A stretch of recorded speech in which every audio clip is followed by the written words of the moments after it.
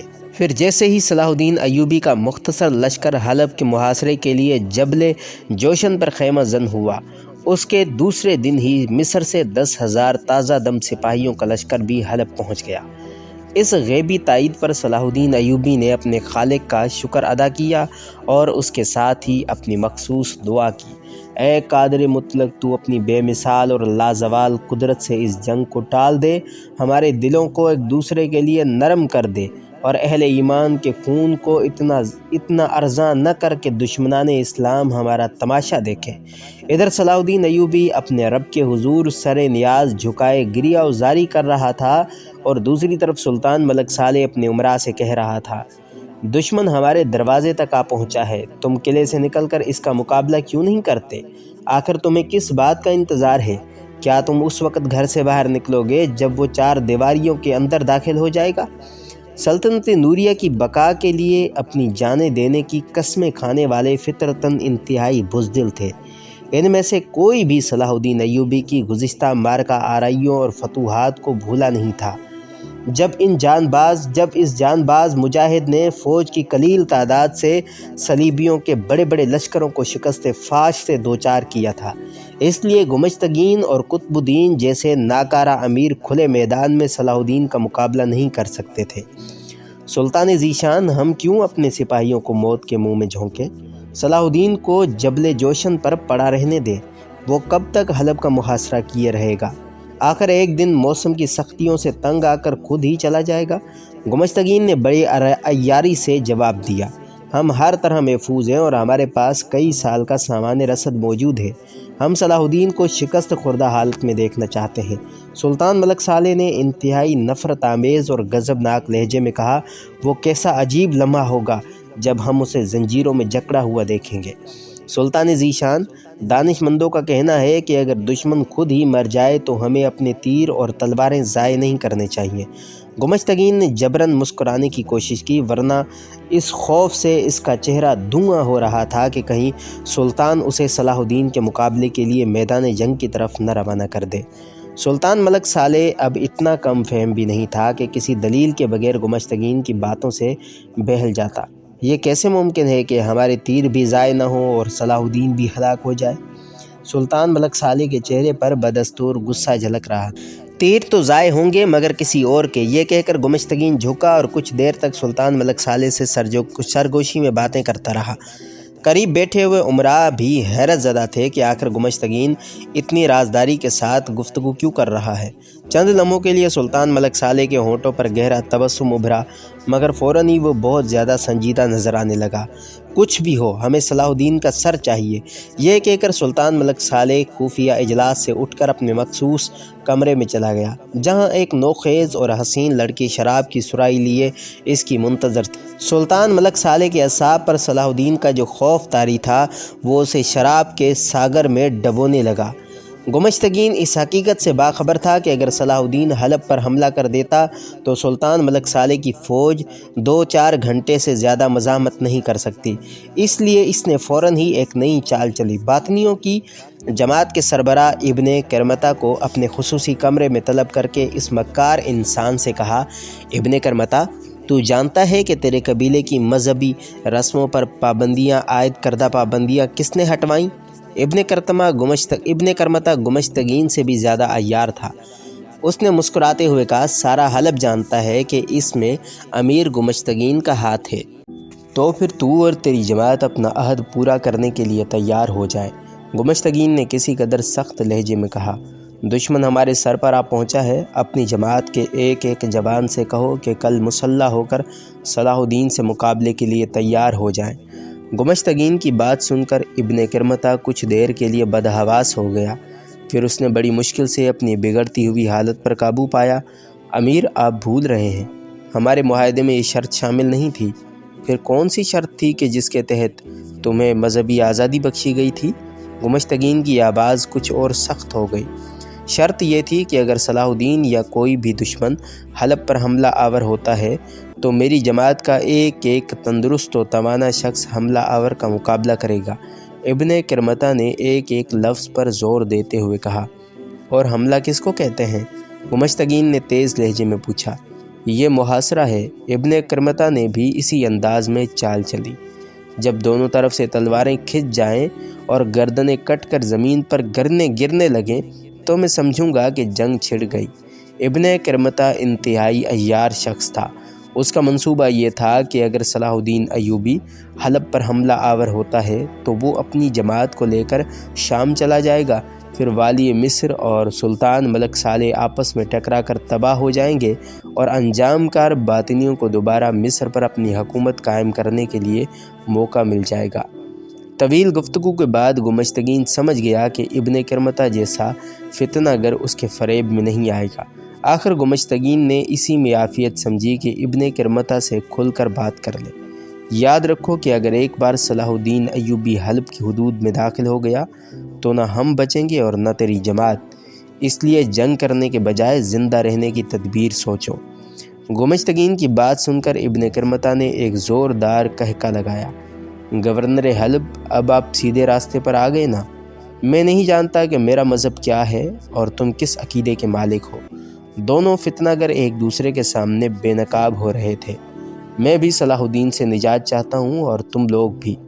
بہتر یہی ہے کہ صلاح الدین کو درمیان سے ہٹا کر مصر کا اقتدار تمہاری جماعت کے حوالے کر دیا جائے اور باقی علاقے۔ ابن کرمطہ نے مسکراتے ہوئے کہا، جب دو شرکاء میں تجارت ہوتی ہے تو برابر کا منافع ہوتا ہے۔ گمشتگین اقتدار کی ہوس میں اس قدر اندھا ہو رہا تھا کہ اس نے سلطنت نوریہ کو تقسیم کر ڈالا۔ مصر اور شام تمہارا، حلب اور دمشق میرا۔ ابن کرمطہ نے یہ سودا منظور کر لیا اور اسی دن رات کے اندھیرے میں شام روانہ ہو گیا۔ ادھر صلاح الدین ایوبی کے قتل اور سلطنت نوریہ کی تقسیم کے خفیہ معاہدے ہو رہے تھے، اور ادھر یروشلم میں شاہ اموری کی موت کے بعد ایک نیا انقلاب آ گیا تھا۔ شاہ اموری دنیا کا بدکار ترین انسان ہونے کے ساتھ ان چند صلیبیوں میں سے ایک تھا جو مسلمانوں کو مٹانے کے ساتھ ساتھ مکہ معظمہ اور مدینہ منورہ پر بھی قبضہ کرنا چاہتے تھے۔ مگر قدرت کے فیصلے بھی عجیب ہوتے ہیں۔ شاہ اموری نے بانیاس اور اسکندریہ کے محاذ پر صلاح الدین ایوبی سے بدترین شکست کھائی۔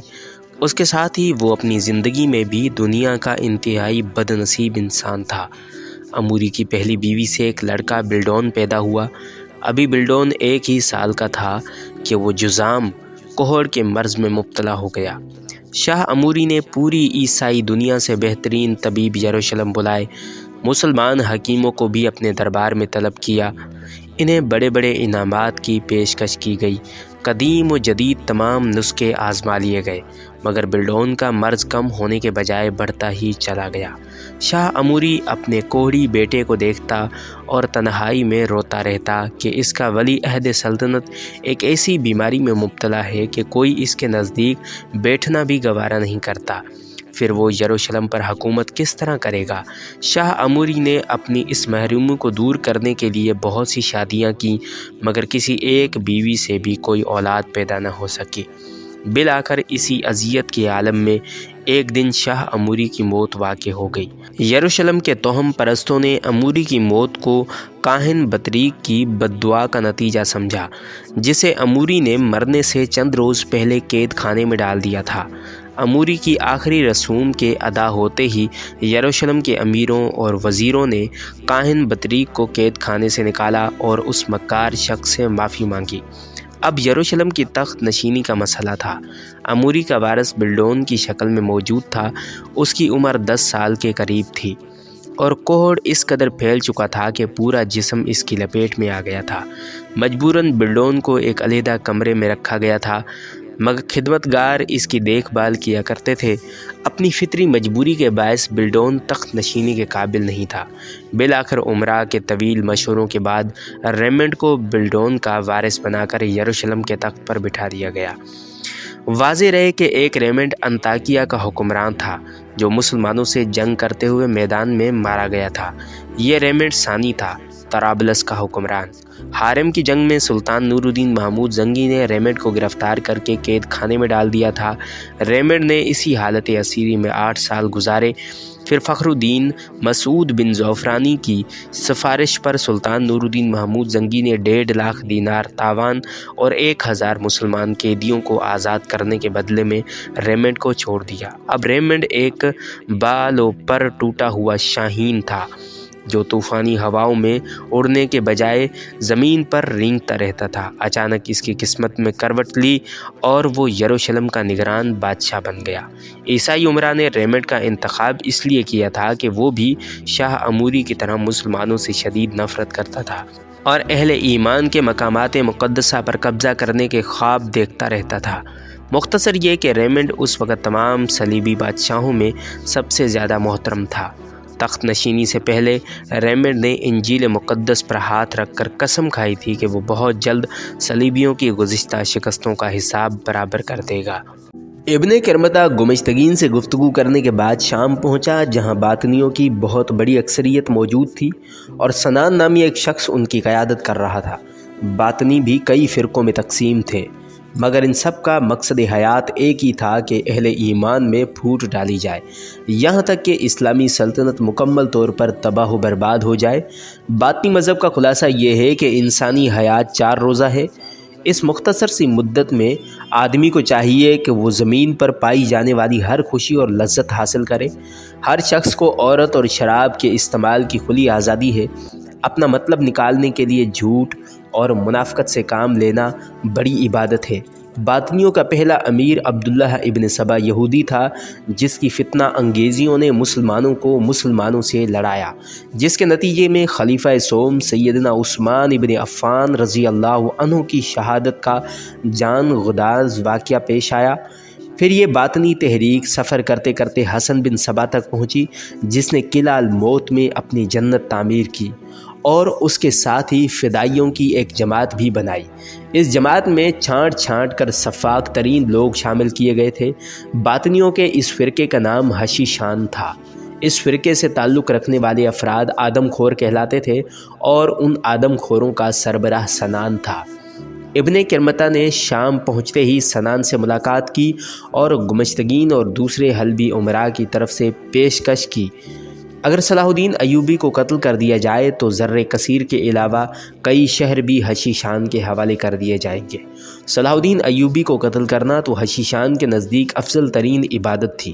ابن کرمطہ کی بات سن کر سنان نے ہذیانی انداز میں کہکا لگایا، ابن کرمطہ، میرے آدم خور بہت دنوں سے بھوکے ہیں اور پیاسے بھی۔ آج تو ایک طویل عرصے کے بعد ایک بہت بڑی دعوت لے کر آیا ہے۔ صلاح الدین ایوبی کی لاش سے تو سلطان نور الدین محمود کا حساب بھی لینا ہے۔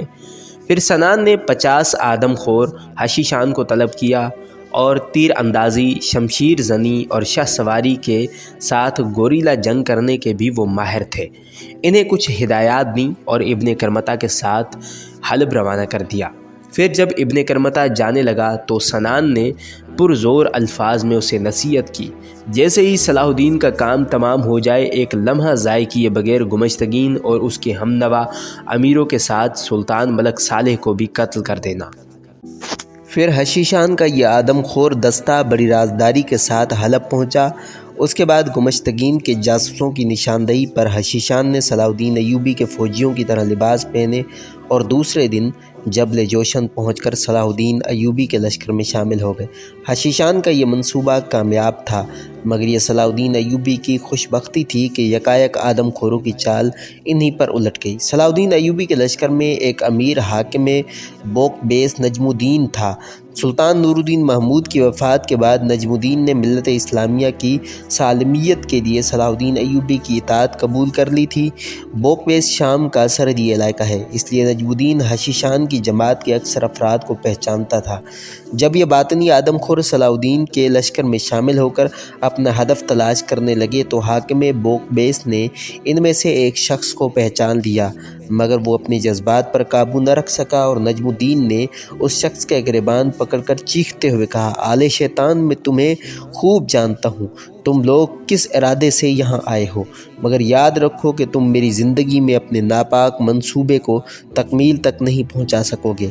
راز فاش ہوتے ہی باطنی آدم خور نے برق رفتاری کے انداز میں زیر لباس چھپا ہوا خنجر نکالا اور نجم الدین کے شکم میں اتار دیا، مگر نجم الدین نے اس کا گریبان نہیں چھوڑا اور چیخ کر اپنے ساتھیوں سے کہا، امیر صلاح الدین کو مطلع کر دو کہ ہمارے لشکر میں حشیشان گھس آئے ہیں، ان پر سخت نظر رکھی جائے اور ہر سپاہی کی تلاشی لی جائے۔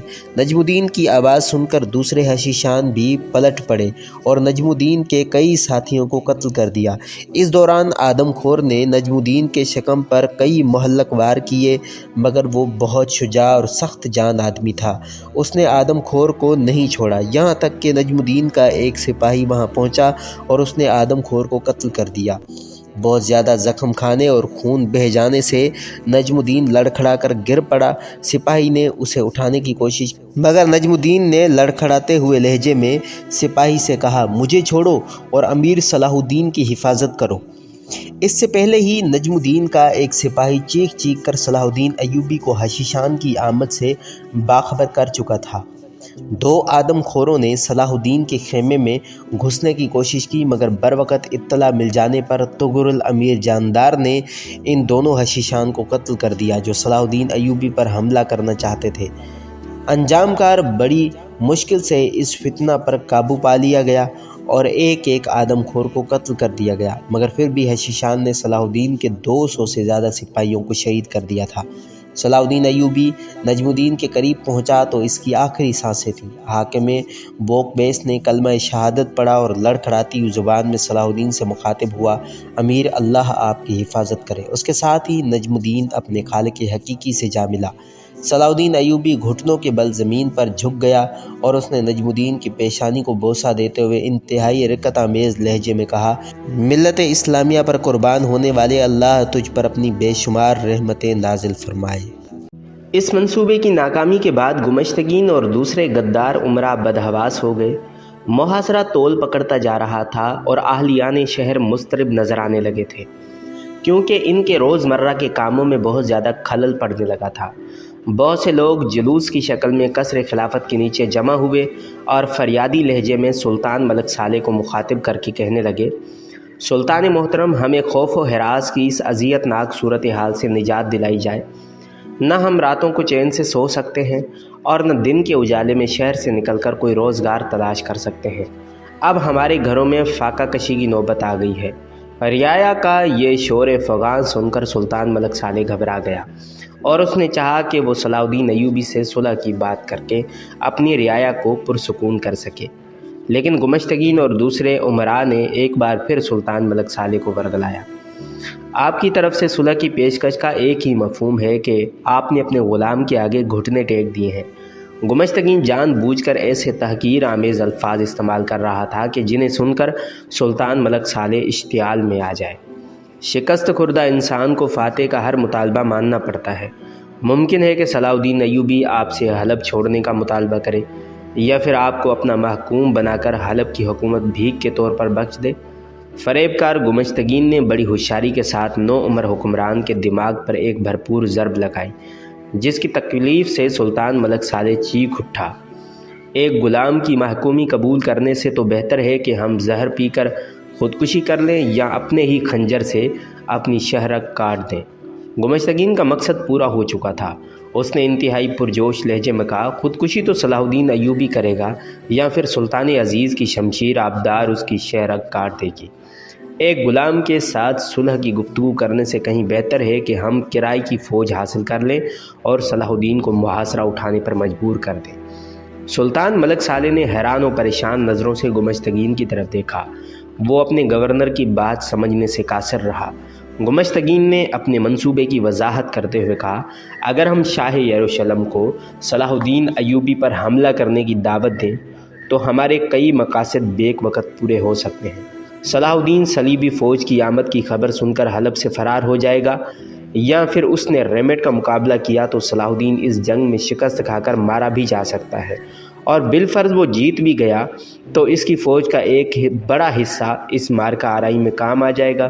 اس کے بعد حلب کی فوج آسانی کے ساتھ صلاح الدین کا خاتمہ کر ڈالے گی۔ بہت گہری چال تھی۔ سلطان ملک صالح نے گمشتگین کی ذہانت کی تعریف کی، مگر تھوڑی ہی دیر بعد اس کے چہرے پر گہری اداسی چھا گئی اور اس نے شکستہ لہجے میں کہا، مگر ریمٹ کو کیا پڑی ہے؟ وہ کیوں ہماری مدد کو آنے لگا؟ ہم کچھ دن کے لیے ریمٹ کی فوج کو کرایہ پر حاصل کریں گے۔ گمشتگین نے ایک ایک لفظ پر زور دیتے ہوئے کہا، اور ہم صلیبی لشکر کو اس کی مزدوری کی مناسب قیمت ادا کریں گے۔ سلطان ملک صالح کے ہونٹوں کی گمشدہ مسکراہٹ لوٹ آئی۔ کیسا عجیب وقت تھا۔ سلطان نور الدین محمود زنگی آخری سانس تک بیت المقدس حاصل کرنے کے لیے صلیبیوں سے جنگ کرتے رہے اور ہزاروں بار اپنی جان کو خطرے میں ڈالا۔ آج انہی کا عیش پسند بیٹا عیسائی لشکر کو مسلمانوں پر حملہ کرنے کی دعوت دے رہا تھا۔ پھر جب امرائے حلب کی طرف سے ریمٹ کو یہ پیشکش ہوئی کہ اگر وہ صلاح الدین کو محاصرہ اٹھانے پر مجبور کر دے گا تو اسے ان کوششوں کے بدلے میں 1.5 لاکھ دینار پیش کیے جائیں گے، گمشتگین کا مراسلہ پڑھ کر شاہ یروشلم کے ہونٹوں پر فاتحانہ مسکراہٹ ابھری اور پھر اسے اپنے وہ 8 سال یاد آ گئے جو اس نے سلطان نور الدین محمود زنگی کی قید میں گزارے تھے اور 1.5 لاکھ دینار تاوان دے کر رہائی حاصل کی تھی۔ ریمنڈ نے فوری طور پر گمشتگین کے مراسلے کا جواب تحریر کیا، اگر مجھے 10 لاکھ دینار بطور پیشگی ادا کیے جائیں تو میں صلاح الدین کو فرار ہونے پر مجبور کر سکتا ہوں۔ 10 لاکھ دینار بہت بڑی رقم تھی۔ سلطان ملک صالح سوچ میں پڑ گیا۔ اس ادائیگی کے بعد ریاست کے خزانے پر برا اثر پڑ سکتا تھا۔ یہ سوچ کر اس نے فوری طور پر انکار کر دیا۔ اگر آپ ریمنڈ کو یہ رقم ادا نہیں کریں گے تو زندگی بھر اپنے غلام کو خراج دینا پڑے گا۔ کمچتگی نے بدحواس سلطان ملک صالح کے ذہن پر ایک اور ضرب لگائی۔ بلاخر 10 لاکھ دینار ریمنڈ کی خدمت میں اس طرح پیش کیے گئے جیسے سلطان ملک صالح صلیبی بادشاہ کو قرض ادا کر رہا ہو۔ ریمنڈ نے دونوں ہاتھوں میں دینار اٹھائے، پھر ایک کہکا لگاتے ہوئے سلطان نور الدین محمود زنگی کی روح کو مخاطب کرتے ہوئے کہا، سلطان، میں اپنی شکست، قید اور تاوان کو نہیں بھولا ہوں۔ تو دنیا سے چلا گیا تو کیا، مگر تیری اولاد سارے قرض سود در سود ادا کرے گی۔ 10 لاکھ دینار پیشگی وصول کرنے کے بعد شاہ یروشلم ریمنڈ نے انتہائی جارحانہ انداز اختیار کرتے ہوئے صلاح الدین ایوبی کے نام ایک خط تحریر کیا۔